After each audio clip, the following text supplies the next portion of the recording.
રાજનીતિ એક મોટી ગેમ છે અને જેમ કોઈ એક મોટું ઝાડ હોય અને એને કાપવું હોય તો અનેકવાર ઘા મારવા પડે છે, એવી જ રીતે રાજનીતિમાં પણ ધીમે ધીમે જ વ્યક્તિ આગળ આવે છે. આ શબ્દો છે ગોપાલ ઇટાલિયાના. શું છે સમગ્ર મામલો એની વિગતે ચર્ચા કરીશું. નમસ્કાર, હું છું ઉજ્જવલ અને આપ જોઈ રહ્યા છો નિર્ભય ન્યૂઝ. ગુજરાતમાં સ્થાનિક સ્વરાજ્યની ચૂંટણીનું પરિણામ આવી ગયું છે અને આ ચૂંટણીના પરિણામ બાદ આમ આદમી પાર્ટી હવે શું કરશે એને લઈ અને અનેક સવાલો છે. ત્યારે આ તમામ સવાલો અને તમામ ચર્ચાઓની વચ્ચે ગોપાલ ઇટાલિયા અમરેલી પહોંચ્યા હતા અને અમરેલીના બગસરામાં ગોપાલ ઇટાલિયાએ કાર્યકર્તાઓને સંદેશ પણ આપ્યો છે.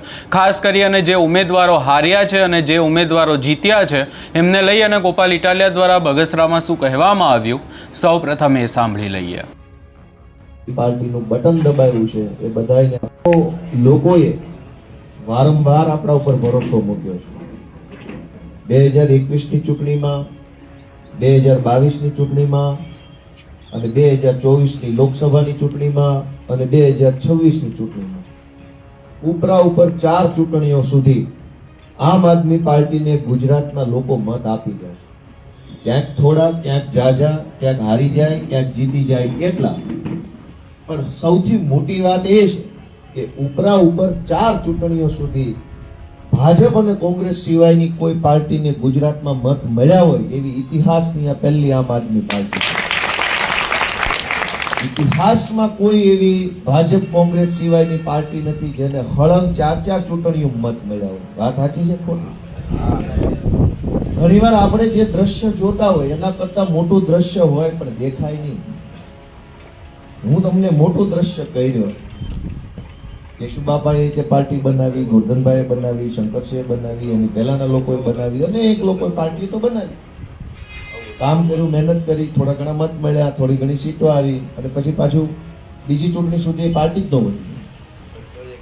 ગુજરાતમાં આ ભાજપ અને આ કોંગ્રેસ એવી અફવા 30 વર્ષથી ફેલાવતા હતા કે ત્રીજી પાર્ટી હાલે એમ નથી. આ 4 ચૂંટણીઓથી હાલે છે, હવે હજુ શું છે હવે બાકી હાલવા. એટલે ગુજરાત આખાની જનતાને, અને આ કાંઈ એવું નથી કે રાતોરાત બધું થઈ જાય.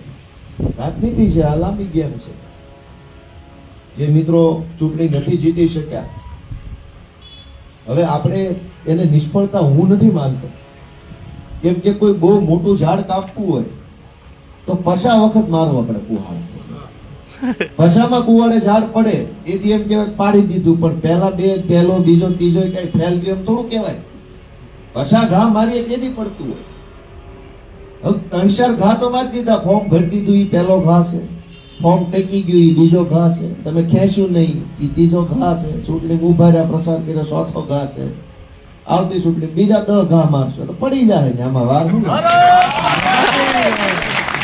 એટલે મારો પોતાનો અનુભવ અને મારી માનસિકતા એવું કહે છે કે ચૂંટણીમાં કોઈ પણ પાર્ટી ક્યારેય હારતી નથી. એક પગથિયું ચડે તો એક પગથિયું ઉતરે. 100% હારી જાય એવું આ કઈ હોય નહીં. જે લોકો ચૂંટણી ફોર્મ ભર્યા જીતી ગયા એની તો વાહ હવાહી છે, ભારત માતા કી જય, જિંદાબાદ હાલે છે. પણ નહીં જીતેલો માણસ છે એ કેટલું જીતી ગયો. ખાનદાનમાં કોઈ ચૂંટણી નહીં લડવા, પહેલી ચૂંટણી લડ્યા એ જીત નથી. એમ ચૂંટણી લડાઈ કોઈ નહીં. જે હારી ગયા છે કઈ મિત્રો આખા ગુજરાતમાં, ભલે આપણી પાર્ટીમાં ભાજપ વાળા તો 40 વર્ષ ચૂંટણીઓ લડતા આવે છે, એ હારી જાય નવાઈ નથી. આપણે તો ચૂંટણીમાં ફોર્મ ભરી જાય ને એ નવાઈનો વિષય છે. ફોર્મ ભરી, કેમ કે ભાજપ હું ઈચ્છે કે કોઈ ફોર્મ ન ભરવું જોઈએ, બધું બિનહરીફ, એમ આખો દેશ બિનહરીફ કરવો. અવળી મોટી સત્તાની તાકાત લગાવી એમણે, આટલા બધા સરકારી તંત્રનો દુરુપયોગ કર્યો, બધું જ કર્યા પછી જેણે ફોર્મ ભરી દીધું ને ઉમેદવાર બની ગયા, મને એમ લાગે છે કે પહેલી જીત ત્યાંથી જ મળી ગઈ. આમો માણા તો ઉભો થઈ ગયો. નકર કયો કોણ ફોર્મ ભરતું હતું, કોના મનમાં વિચાર આવતો હતો, કોની એવી હિંમત હતી ફોર્મ ભરવાની. આપણે બેઠા આપણા ગામમાં પૂછો કોઈ ફોર્મ ન ભરે, કોઈ એકેય ચૂંટણી. ઈ નહીં 2-3 એકદમ જે રાજકારણીયા હોય ઈ જ મખ્યા કરે છે કરી વરેથી. ગામ દીઠ બબે છે, ત્રીજો માણસ ન હોય ક્યાંય. અને ગામ બે થી ગામ થાક્યું હોય પણ ત્રીજો હોય નહીં. તમારા પોતાના ગામમાં વિચારો, ગામ દીઠ 2 દરેક ગામમાં લગભગ 2 હશે, તાલુકા દીઠ 3 બે આંકો ને 2 આંકો. ઈ લોકો ઉપાડો લીધો 40 વર્ષ. તમે જાણો તમારા ગામના લોકોનું નામ, હું નથી જાણતો. તો પહેલી વખત મારી તમારી જેવા સામાન્ય માણસો કે જેણે કોઈ ચૂંટણીમાં મત આપવા સિવાય બીજી કાંઈ માહિતી નહોતી, ઈ માણસોના ફોર્મ ભરાણા, એના ગળામાં કાર્ડ લટકાવ્યા, બૂથમાં ગયા આમ, હે, અને એજન્ટ થઈ ગયા. કોક ઉમેદવારના એજન્ટ, મતગણતરીની અંદર ઠેઠ જવાનું, ત્યાં બધું જોવા મળે. આ કઈ નાની વાત લાગે છે મને? અને થઈ જાય એમને બધાથી. હજુ આવે જ છે સરપંચની ચૂંટણી, લો ભરે કોઈ રેટું ફોર્મ ન ભરી શકાય. તો આપણી જેવા નાના માણસો રાજનીતિનું પહેલું પગથિયું ચડાવવાનું કામ અરવિંદ કેજરીવાલની આમ આદમી પાર્ટીએ કર્યું છે. અને આમાં નિષ્ફળતા જેવું મેં કીધું એમ કોઈ પાર્ટી માટે ન હોય. એક પગથિયું ઉપર કે એક પગથિયું હેઠે એમ જ હોય. ખાડે થોડા પડ્યા છે. આપણે એક પગથિયું ચડ્યા, જે ચૂંટણી લડ્યા એ એક ચડ્યા, જે જીત્યા એ 2 ચડ્યા. આમ જ હોય કે ન હોય?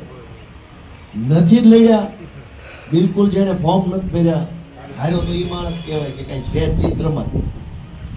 એટલે જે લોકોએ નિષ્ઠાપૂર્વક આ ચૂંટણીમાં ઉભા રહે, આખા ગુજરાતની હું તો વાત કરું છું, કે આ વિડીયો બનાવે છે ત્યાં ફરતો જાય, કોઈ સાંભળે તેને એમ લાગે કે મારી વાત છે આ, ખાલી આપણે બગસરા નહીં. એટલે જે મિત્રોએ ફોર્મ ભર્યા, તમામ પ્રકારના ડરની સામે, લોભ લાલચની સામે, તમામ પ્રકારની દાદાગીરીની સામે, ગુંડા બદમાશોના પ્રેશરની સામે ટકી રહ્યા, એ બદલ હું બધા ઉમેદવારોને અને સૌ કાર્યકર્તાઓને શુભેચ્છાઓ પાઠવું. અને હવે અહીંથી આગળનો રસ્તો, પહેલી વાત તો એ છે કે 2021માં હું આમ આદમી પાર્ટીમાં હતો ત્યારે આવી ચૂંટણી થઈ. હું પ્રચાર કરતો હતો. કમલેશભાઈ તારે હયાત હતા, એની પાસે જવાબદારી હતી બગસરા આખા તાલુકાની. તારેથી વધોજી બાપા હતા, એની પાસે જવાબદારી હતી. નિકુંજભાઈ અમરેલીમાં મહેનત કરતા હતા, નગરપાલિકામાં એમાં બધામાં, પાછળથી હતી તાલુકામાં. એ વખતે આખા ગુજરાતમાં ઉમેદવાર તો ઉભા રાખ્યા, પણ આખા ગુજરાતના ભેગા મળી 72 જણા જીત્યા. તાલુકા પંચાયત, જિલ્લા પંચાયત, નગરપાલિકા, મહાનગર, અને જે અમે તો ભાઈ ઉજવણી કરી છે કે એની વાત છે. 72 જણામાં દેખાડો 700 આવ્યા. હવે ભાજપ વાળા કે આ હારી ગયા લે. આમાં એને હું અમારે કેવા જવું? 72 નો ઉજવણી અને 700 માં હારી ગયા. તમે કઈક વિચારો ભલા માણસો, કે 72 ના 700 થાય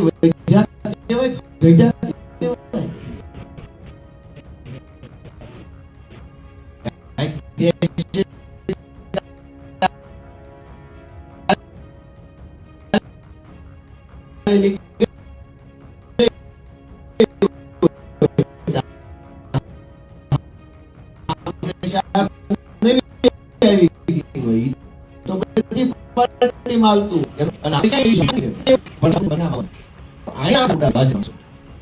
તમે આમ થઈ ગયું તેમ થઈ ગયું ફલાણું. વિશ્વની સૌથી મોટી પાર્ટીનો દાવો ભાજપ વાળા કરે છે, અને વિશ્વમાં એનો ડંકો વાગી ગયો છે વડાપ્રધાનનો, ભાજપના કાર્યકર્તાઓ એવી વાતો કરે છે. આખા પોણા દેશમાં એની સરકાર છે એવો એનો દાવો છે. તમિલનાડુમાં 237 સીટો ઉપર ચૂંટણી હતી, એમાંથી ભાજપમાંથી ખાલી 27 જણા જ ઉભા છે. વિશ્વની મોટી અહીંયા આપણી ઉપર દાદા બનવાની કોશિશ કરે છે. કેમ કે અહીંયા લોકોને પહેલેથી એવું મનની અંદર એક વાત નાખી દેવામાં આવી છે કે અહીંયા તો ભાજપ સિવાય નહીં હાલે. તમિલનાડુમાં 237 ઉમેદવારો ઉભા છે, એમાં ભાજપના ખાલી 27 અને પૂરા ઉમેદવાર નથી મળ્યા. 50% નહીં, 50% ઉમેદવાર નથી એની પાસે. હું કરશું કયો? વિશ્વની અવડી મોટી પાર્ટી છે, 237 મુરત્યાર હોવા જોઈએ. આપણી પાસે ન હોય તો સમજ્યા કે આપણે વિશ્વની નાની પાર્ટી છે. ન હોય, નવું ચાલુ કર્યું છે, ન હોય, એમાં કઈ એવું થોડું જ હોય જ બધું. પણ એની પાસે અન્ય રાજ્યોમાં ઉભા રાખવાના માણસો નથી. એટલે એમ બતાવે છે કે સંઘર્ષ ઈ કરી રહ્યા છે કંઈક બીજે, પણ કહેતા નથી.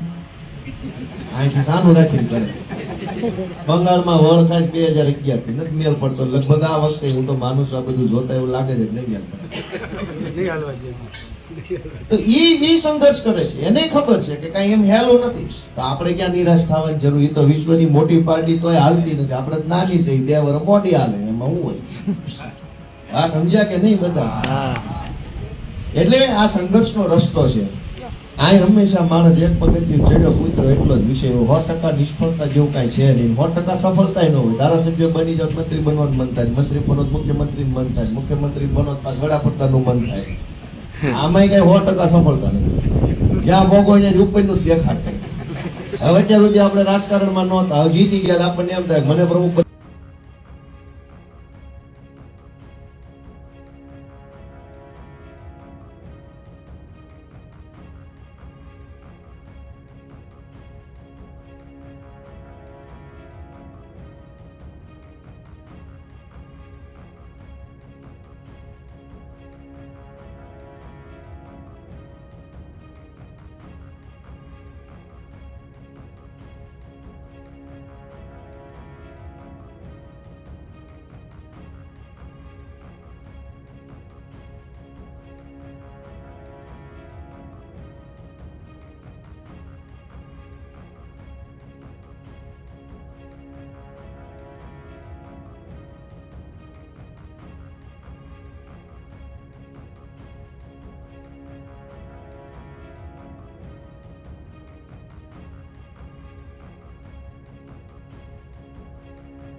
અહીંયા ગોપાલ ઇટાલિયા દ્વારા સ્પષ્ટ એવી વાત કરવામાં આવી છે કે કોઈ હાર્યું હોય, કોઈ જીત્યું હોય, અને રાજનીતિ છે, અને ખાસ કરી અને ચૂંટણીઓનો ખેલ હોય તો એક પાર્ટી જીતે છે પરંતુ કોઈ પાર્ટી હારતી નથી, એવી વાત અહીંયા ગોપાલ ઇટાલિયા દ્વારા કરવામાં આવી છે.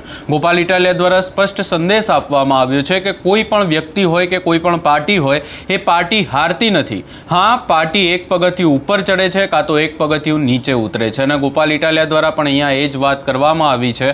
ખાસ કરી અને પરિણામને લઈને પણ ચર્ચાઓ કરવામાં આવી, અને ત્રીજા પક્ષ તરીકે જે આમ આદમી પાર્ટી ઉપર આવી રહી છે એને લઈને પણ ગોપાલ ઇટાલિયાએ વાત કરી. આ જે ગોપાલ ઇટાલિયાનું આખું નિવેદન સામે આવ્યું છે એને લઈ તમારો શું અભિપ્રાય છે એ અમને કમેન્ટ કરી જરૂર જણાવશો, ને અમારી ચેનલ નિર્ભય ન્યૂઝને લાઇક, શેર, સબસ્ક્રાઇબ કરવાનું ભૂલશો નહીં.